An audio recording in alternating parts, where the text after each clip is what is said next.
तोलारी महा ग्राम पंचायत अंतर्गत डुगुड़ी ग्राम उच्च प्राथमिक विद्यालय कार्यरत शिक्षयित्री शून्य प्रभा कहरंक निकटरे थिबा कासिरी फूल प्राथमिक विद्यालय को डेपुटेशन रे बदली होइथिबा ब्लॉक शिक्षा अधिकारी द्वारा निर्देश प्रकाश खबर पाई ग्रामवासी उत्तेजित होते।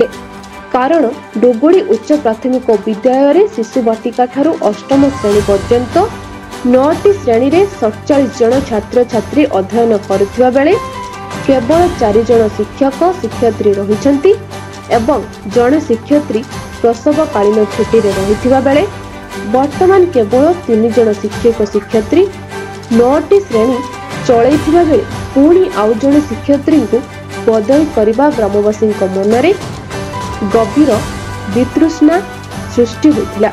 आज ग्रामवासी पूर्वतन पंचायत समिति अध्यक्ष श्री हृदानंद कहरंक एवं स्थानीय सरपंच नेतृत्व में शताधिक ग्रामवासी एकत्र हुई विद्यालय प्राय 3 घंटा काल ताला पकाइबा फल शिक्षक शिक्षयित्री एवं छात्र छात्री फाटक बाहर रही। उक्त विषय गोष्ठी शिक्षा अधिकारी श्री केशव मल्लिक खबर पाई सीआरसीसी विनय नायक घटनास्थल को समाधान निमंते पठाइथिले एवं गोष्ठी शिक्षा अधिकारी श्री मल्लिक निजे मध्य फोन जुगे आलोचना करी कहिथिले कि बदली होइथिबा शिक्षयित्री को बदली को बातिल करिबा निमंते प्रतिश्रुति देइथिले। परे आंदोलनरत जनसाधारण ताला खोली शिक्षक शिक्षयित्री एवं छात्र छात्री मानकु भीतर को जाई पाठ पढ़ा नियमित चालू करिबा निमंते अनुमति देइथिले। हेले आमे सुनिया को पाइलु आपण माने आज स्कूल बंद करथिले ताला पकैथिले काहे कि आमर ये गोटे शिक्षयित्री को डेपुटेशन रे पठा जाउथला कासिरी खोल स्कूल को सेति आमे तार विरोध पाई बोली आमे स्ट्राइक करथिले। हेले केते समय आपण एटी स्ट्राइक करले? प्राय 2 घंटा होइथियो। अच्छा किछि समाधान हैला?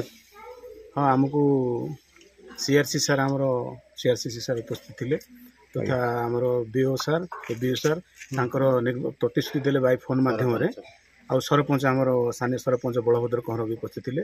ए समस्त उपस्थित रे से बाय फोन प्रतिश्रुति देले जे जो डेपुटेशन ऑर्डर है ताको से कैंसिलेशन करिवे। हेले आपण माने सेतिरे खुशी हेले राजी हेले?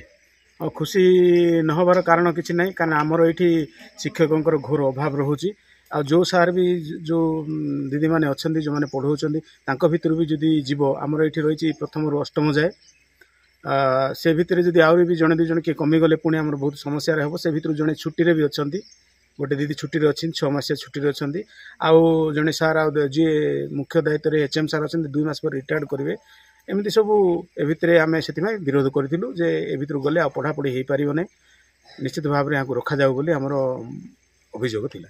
नहीं जो मैडम कर ट्रांसफर डेपुटेशन पठा होता तार ऑलरेडी आम शुणा पाइलु जे ताकर ऑर्डर हो जाइए। ऑर्डर कौन कैंसिल है कि कराला कि ऑर्डर से हम बाय फोन प्रतिश्रुति देले जे आम निश्चित आपको कैंसिल करिवु बोली। जदि न करंती आपण मानकर आगामी कौन पदक्षेप अछि? जदि न करंती पुणी आम पुणी थरे गेट ताला पवा बाध्य हो तो पिला माने असुविधा हेबेनी पाठ पढ़िया रे। गोटे दिन असुविधा हेले आमे तांकर पूरा सारा भविष्य गढ़िया पाई चाहूँ आगामी पीढ़ी जो माने भी आसबे से माने ता द्वारा उपकृत हेबे। हुए तो आमे गोटे दिन 2 दिन असुविधा पढ़ी पारू कि पिला माने आमर असुविधा पढ़ी पारंती किंतु आमे सबुदिन कथा चिंता करी ए काम हाथ को नहीं। ठीक अछि उसको नेक्स्ट वीडियो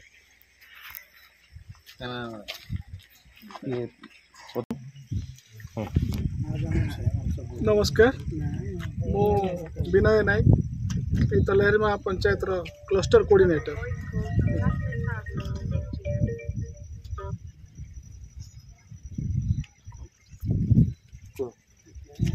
आगे कौन कहबे आज जो आपनकर गेट ताला पकईथिले स्कूल रे से विषय कौन कहब चाहबे? हाँ ठीक 10टा बाजी नथिला 5-10 मिनट थिला मते स्थानीय सरपंच मते गोटे कॉल पाइली जे मते कहले सर आ शुणिया पाउछि डुगुड़ी भी विद्या उच्च प्राथमिक विद्यालय कौन विशृंखला होपर मु सांगे सांगे आमर प्रधान शिक्षक महोदय को फोन कली सर कौन प्रोब्लेम सी कहले ना बर्तमान गाँव माँ बापा माने विद्यालयटा को ताला पकई पिला माने आम सब बाहर अच्छु। मुझे ठीक अच्छे व्यस्त हूँ ना এই କଥା ଶୁଣିଲା ପରେ ମୁଁ ସାଙ୍ଗେ ସାଙ୍ଗେ ଆମର ଉପରିସ୍ଥ ଅଧିକାରୀଙ୍କୁ ମୁଁ ଏଇ ଘଟଣା ବିଷୟରେ ମୁଁ ଅବଗତ କରେଇଲି। ଆଉ ସେ କହିଲେ ଠିକ୍ ଅଛି ତୁମେ ସମୟ ନଷ୍ଟ ନ କରି ଜାଗାରେ ପହଞ୍ଚ, ଆଉ କ'ଣ ହେଇଛି ସମାଧାନ କରିବା ପାଇଁ ଚେଷ୍ଟା କର ବୋଲି ମୋତେ ଆମ ଉପରିସ୍ଥ ଅଧିକାରୀ ମୋତେ ମାନେ ନିର୍ଦ୍ଦେଶ ଦେଲେ। ସେହି ପ୍ରକାରେ ମୁଁ ଯେହେତୁ ମୋର ଶାରୀରିକ ଅସୁସ୍ଥତା ଥିଲା ତଥାପି ମଧ୍ୟ ଗୋଟେ 5-10 ମିନିଟ୍ ମୁଁ ଲେଟ୍ରେ ଏଇଠି ପହଞ୍ଚିଲି। ପହଞ୍ଚିଲା ପରେ ଦେଖିଲି ଯେ ସମସ୍ତ ପିଲା ବାହାରେ ବସିଛନ୍ତି ଏବଂ ଗାଁର ମା ବାପା ମାନେ ଆଉ ଆମର ବିଦ୍ୟାଳୟର ଶିକ୍ଷକ ଶିକ୍ଷୟିତ୍ରୀ ସବୁ ବାହାରେ ଅଛନ୍ତି। ତାପରେ ମୁଁ ପ୍ରଥମେ ସାର୍ଙ୍କୁ ଅନୁରୋଧ କଲି, ସାର୍ ଯାହା ବି ହେଉଛି ହଉ ଆମେ ସମାଧାନ କରିବା, ଆଉ ପ୍ରଥମେ ଆମେ ଗେଟ୍ଟା ଖୋଲିଦେବା, ପିଲାମାନେ ଭିତରକୁ ଯାଆନ୍ତୁ, ଆମେ କଥାବାର୍ତ୍ତା କରିବା। ସେ ଯାହା ବି ହଉ ବର୍ତ୍ତମାନ ଆମର ଅଧିକାରୀଙ୍କ ନିର୍ଦ୍ଦେଶ ପ୍ରକାରେ ଯେଉଁ ଅର୍ଡ଼ରଟା ହେଇଥିଲା ଯେ ଆମର ଜଣେ ଏଠି ଜଣେ ଶିକ୍ଷୟିତ୍ରୀ ତାଙ୍କୁ ଆମେ ସାମୂହିକ ଭାବରେ କାଶୀଖୋଲ ପ୍ରାଥମିକ ବିଦ୍ୟାଳୟକୁ ଡେପୁଟେସନ୍ କରାଯାଉଥିଲା, ଯେହେତୁ ସେଇଠି ସିଙ୍ଗଲ ଟିଚର ଥିଲେ। ତେଣୁକରି ସେଇଟା ତାଙ୍କର ଥିଲା ଯେ ଯେହେତୁ ଆମର ପିଲା ସଂଖ୍ୟା ଏଇଟା ଅଧିକ ଅଛନ୍ତି ଆଉ ଆମେ ଟିଚର ଶିକ୍ଷକ ଶିକ୍ଷୟିତ୍ରୀ ଆମେ କାହିଁକି ଦେବୁ, ସେଇଟା ବି ତାଙ୍କର ସେଇଟା ଜେନ୍ୟୁନ୍ ଥିଲା ବୋଲି ମୁଁ ବି ଅନୁଭବ କଲି। ତାପରେ ମୁଁ ସାର୍ଙ୍କୁ ପୁଣି କହିଲି, ସାର୍ ଦେଖନ୍ତୁ ଏମିତି ଏମିତି କଥା, ଆଉ ଆମେ କ'ଣ କରିବା। ତାପରେ ସ୍ଥାନୀୟ ସରପଞ୍ଚ ଶ୍ରୀଯୁକ୍ତ ବଳଭଦ୍ର କହଁର ଆଜ୍ଞାଙ୍କର ଉପସ୍ଥିତିରେ ଆଉ ଟେଲିଫୋନ୍ ମାଧ୍ୟମରେ ଗୋଟେ ଆମେ ପ୍ରତିଶ୍ରୁତି ପାଇଲୁ ଯେ ଯେଉଁ ଅର୍ଡ଼ରଟା ହେଇଥିଲା ତାକୁ ଆମେ କ୍ୟାନସଲ୍ କରିଦେବା, ଆଉ ସେଇ ବିଦ୍ୟାଳୟକୁ କିଏ ଯିବ ସେ କଥା ଆମେ ପରେ ବିଚାର କରିବା। ସେଇ ଅର୍ଡ଼ରଟା ସେଇ ପ୍ରତିଶ୍ରୁତି ପାଇଲା ପରେ ମୁଁ ଆମର ଏଇ ଯେଉଁ ଗାଁର ମା ବାପା ମାନେ ସମସ୍ତଙ୍କୁ ଜଣେଇଲା ପରେ ସେମାନେ ଆମର ଯେଉଁ ତାଲା ଚାବି ଲାଗିଥିଲା ତାକୁ ସେମାନେ ଖୋଲିଲେ ଏବଂ ବିଦ୍ୟାଳୟ ବର୍ତ୍ତମାନ ଯେମିତି ଚାଲିବା କଥା ସେମିତି ଚାଲୁଛି। ମଧ୍ୟାହ୍ନ ଭୋଜନ ମଧ୍ୟ ବର୍ତ୍ତମାନ ରୋଷେଇ ଆରମ୍ଭ ହୋଇଛି, କିଛି ଅସୁବିଧା ନାହିଁ। ଆଉ ଆଶା କରିବି ଆଉ ଏମିତି ଅପ୍ରୀତିକର ସ୍ଥିତି ନ ଆସୁ, ଆଉ ବିଦ୍ୟାଳୟ ଯେମିତି ଚାଲୁଛି ସେମିତି ନିୟମିତ ଭାବରେ ଚାଲୁ। ଧନ୍ୟବାଦ। ସାର୍ ଆପଣଙ୍କର ପରିଚୟ? ସାର୍ ମୁଁ ଏଇଠିକାର ପ୍ରଧାନ ଶିକ୍ଷକ ମୋ ନାଁ ଇଶ୍ରାକ ପ୍ରଧାନ।